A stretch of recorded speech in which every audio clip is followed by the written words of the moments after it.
Hello everybody, Happy New Year.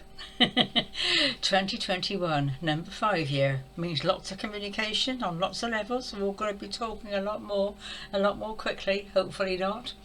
So I wanted to do it today, this video, because tomorrow, the 6th of January, is Epiphany. Not everyone knows about Epiphany. I think it's the Christian calendar actually, but it's a time when the kings actually found a stable. They weren't there on the day. I think there's somewhere in the Bible that says that. They didn't actually get there till a few weeks later.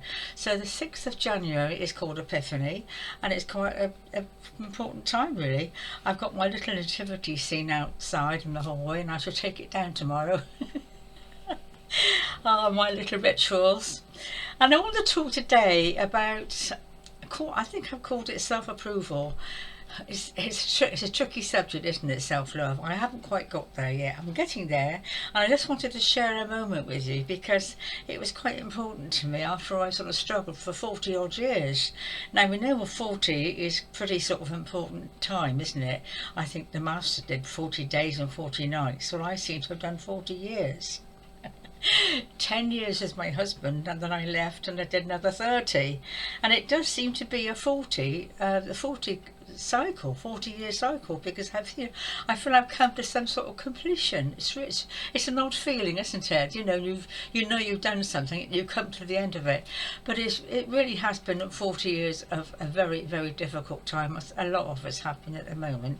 Mine started off really as when I left my husband to go and live in a very bleak, cold flat, the one I mentioned at Christmas time, and it was very cold and bleak. I had no money. I left without anything, no heating, no hot water. It was a complete nightmare. I had a breakdown when I was there, and in a visualization I saw a desert, complete desert, and there was a black camel and a white camel, and it seemed this is symbolic of the journey we take across this desert.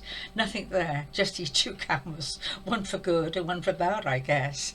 And it was like that was the start of the journey. I seem to sort of know that you can choose between, it doesn't matter which one you take apparently, as long as you get to the other side. So that was the start of the journey, and I really I have spent 40 years plus probably now on studying everything. When I was with my husband, I was into astrology. That's gone now, I think. I still use it a bit, but it's not my thing. And for the last 40 years, been probably through everything I can think of. There's a lot of new things now, of course, but my main thing was the astrology and the Reiki and the healing and this, that and the other, and hypnotherapy, herbalism. I mean, my wall was full of certificates. You'd think I'd be very well off, wouldn't you? But for some reason, none of it actually took off. And I spent a fortune, you can imagine, on books and courses and leaflets and advertising. I had the odd client, very odd. But I'm quite good at it, I've been told. But it just never seemed to gel. It was quite odd, and I never knew why.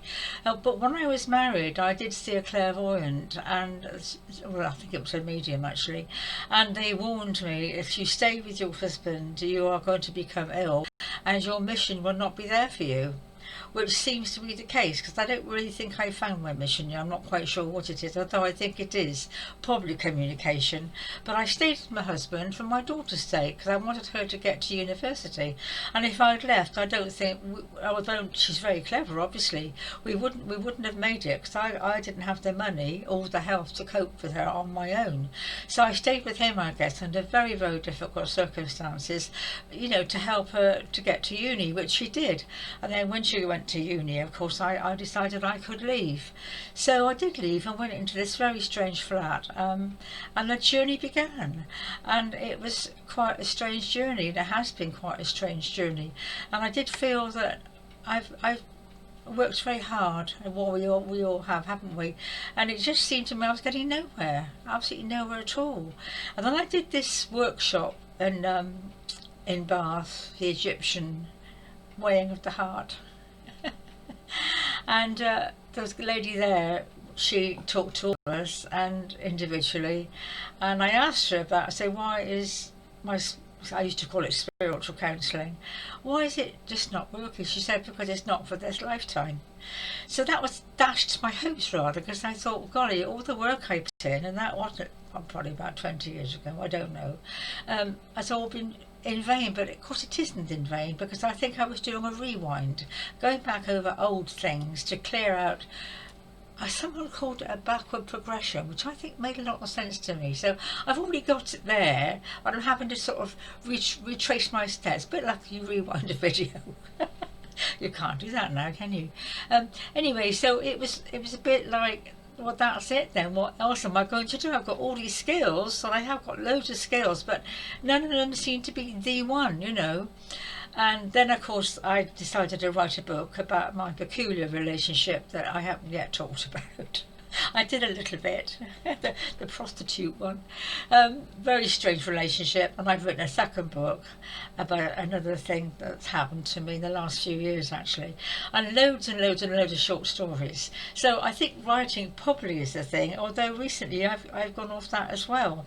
I'm just going to put my glasses on, see how much time you've got left.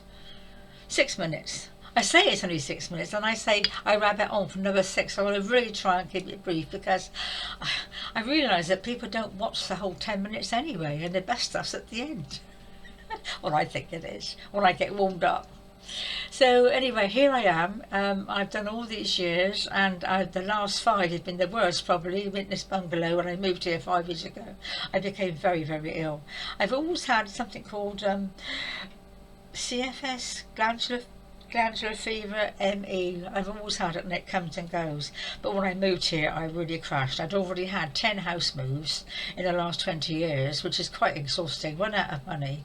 And so when I got here, my nice warm safe bungalow, which God found me, I just crashed. So the last 5 really have been like, well, I don't know what you call it, but just treading water, really, and I've not done anything or gone anywhere. And now, of course, we've got this new thing that we can't go anywhere anyway, so I'm stuck, you know. But I do think my videos, which I think they saved my life, I started them about 18 months ago, and I think they saved my life because I had to find something just to take myself out of myself, and I think it's been very good for me for self-expression. And I would advise anybody who's really fed up with, you know, sitting at home doing nothing, to try it at least. I think these times we're living in, we just have to find something else to do, and I think it has to be creative, because I think this is the point of the whole exercise that the planet's going through, is to get us off our bottoms and all the familiar stuff like going to the pub and this and that, which is all very lovely, and to find something else within ourselves, something creative. I mean, there's loads of people out there that can write or to sing or dance or be creative, because that's the heart chakra. Oh, I forgot to tell you about the 3 kings that came in the beginning. The 3 kings in Kabbalah represent the heart chakra in Kabbalah, and so that we're all getting in touch with our own 3 kings, if you know what I mean. And I've struggled. I mean, I get fed up with reading about self-love. I thought, oh, what's it feel like, you know? I think I'm beginning to value myself. I think the videos have done me good, because I think I'm quite good at it, and people have said some very nice things. And I'm not talking to anyone in particular, so I don't feel too nervous. There's nobody out there watching me, not that I know about. So I think I've come to a crunch point, and I don't think it was only 2 or 3 days ago I was sitting here, and I just suddenly felt quite proud of myself. I did. I said, well, Beth, you know, you deserve a gold star, what you've been through the last 40 years. I don't think many would have survived. And of course, it's my choice, and I do have a lot of help. And I sat here and I thought, well, good on you. You know, I've had lots of help, but it's me physically, with my brain and my mind and my emotions, that has had to clear the ground, you know, whatever I've been doing, for this kind of new start, which I think it is for a lot of us this year. We're starting a lot of new things, a lot of new ventures. And as I said it, I thought this kind of I felt terrible thinking about it. This energy go right into my solar plexus. It felt like it was like a comet, a golden comet that shot through into my middle of my solar plexus. And I think it was like God was saying, well, she's got it at last. Approval, gold star. So and it did bring tears, because it was sudden realization, I am okay, I can do it. I wouldn't say I've got as far as loving myself. I'm not quite sure what that means, but I think I've come to the point where I think I'm okay and I'm quite good at what I do. And there's lots of little things. I think, well, what an achievement to have done what I've done, and at my age still doing videos, and to be applauded. I think really, and I had a lot of people do applaud me, but I had to do it. I had to give myself this permission and this kind of glowing report that I was okay, and it was obviously heard by the cosmos because, like you said, a tick of approval. So now we're on the next step to find a bit of self-love. I don't quite know what that means, how it feels, I've not experienced love in my life. I know it doesn't sound like, it's not a sob story, but I had, years ago, things weren't so kind of easy, and I was born during the war years, so things were pretty bleak all round. And obviously my choice was to choose people in my life that weren't very loving or kind. And I think also my childhood was such, which I won't mention now, but I closed my heart chakra. And I often think this is possibly to do with my daughter that I've talked about, that I didn't perhaps love her enough because I wasn't able to, because my heart chakra was closed, and it has been slowly opening of late.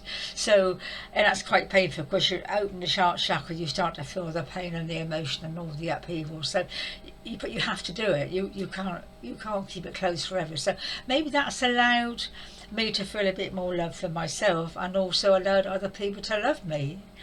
But then we haven't got to. It's a difficult one, isn't it? Because we're told to put others first, and yet we're now told about ourselves first, and this is very confusing. But I think we have to somehow value ourselves first. But that's the important thing. Love, I think, may come afterwards, I don't know. But to find something within ourselves and our lives that we're really proud of.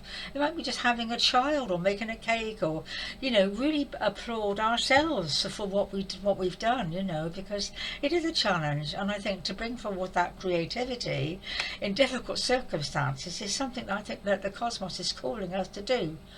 Gosh, that was profound, wasn't it? What did I say? But it's time to end now. Oh, took a nap, 12 minutes. Oh, sorry, dear. Anyway, my blessings go with you all, and keep up the good work. If I can do it, anybody can, believe me. I'm glad I've done it before I die. I wouldn't like to die in the state I came in with. So there we are. God bless you. And thank you all for your lovely comments. I do appreciate them, and they have helped me forward quite a lot. Take care. God bless. Bye-bye.